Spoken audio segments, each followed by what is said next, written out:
Good morning, this is Federico Bentley from Ayondo Markets giving you this morning's market update. In an 11th hour bid to stay in the euro, the government of Greek Prime Minister Alexis Tsipras offered to meet most of the demands made by creditors in exchange for a bailout of 53.5 billion euros. Though Tsipras ceded ground, he insists long-term debt needs to be made more manageable to allow Greece to recover from a crisis that has erased a quarter of its economy. He has a growing support base that includes the US, European Union President Donald Tusk, and the International Monetary Fund. We are definitely closer to a deal than ever, as Tsipras has in the end given in, said Jacob Kierkegaard, a senior fellow at the Peterson Institute in Washington, citing concessions such as speeding up the pension reform to start next year. Now heading from one crisis to another, China's stock markets are in the midst of a crash, and with panic spreading, authorities have stepped in with drastic measures to prevent a looming disaster.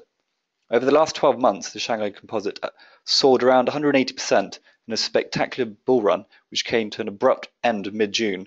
Since then, the market has slumped 34%, including an 8% fall on Wednesday alone, which analysts dubbed Black Wednesday.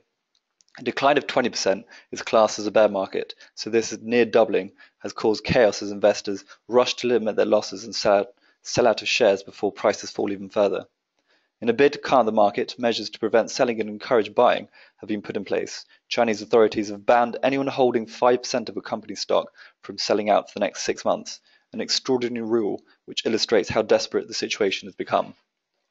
Meanwhile, nearly 50% of companies listed on the country's main stock exchanges, or around 1,250 companies, have suspended trading in their shares, which means no one can buy or sell their stock. Looking towards the European markets, the UK 100 opened up 1.1% higher this morning after Greece submitted new proposals to its lenders and Chinese markets look like they might finally have steadied.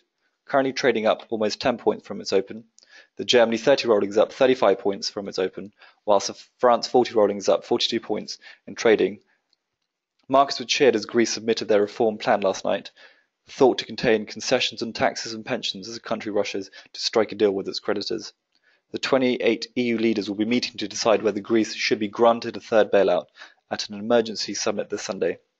Now skipping across the pond, US stocks closed higher yesterday after Wall Street found relief in Beijing's efforts to hold a rout in Chinese stocks which lifted markets all around the world. Wall Street rolling rose 33 points or 0.19% to end at 17,548.62. The US 500 gained 4.63 points or 0.23% to 2,051.31, and as for the US tech rolling, added just over 12.64 points or 0.26% to 4,922.40. All three indexes earlier traded up 1% or more. Now for some corporate news, Ryanair's board has voted anonymously to sell its 29.8% stake in Aer Lingus to IAG, the parent company of British Airways. Despite attempts by the low-fare airline to keep hold of its stake in its Irish rival, it was ordered to sell by competition regulators in 2012. After months of debate, it's now finally decided IAG's offers maximises Ryanair shareholders' value. Ryanair's Michael O'Leary commented, "We believe that IAG offered for Aer Lingus is a reasonable one in the current market and we plan to accept it in the best interests of Ryanair shareholders." The price means Ryanair will make a small profit on its investment in Aer Lingus over the past 9 years. That's all for today's news, so thank you very much for listening and enjoy your weekend.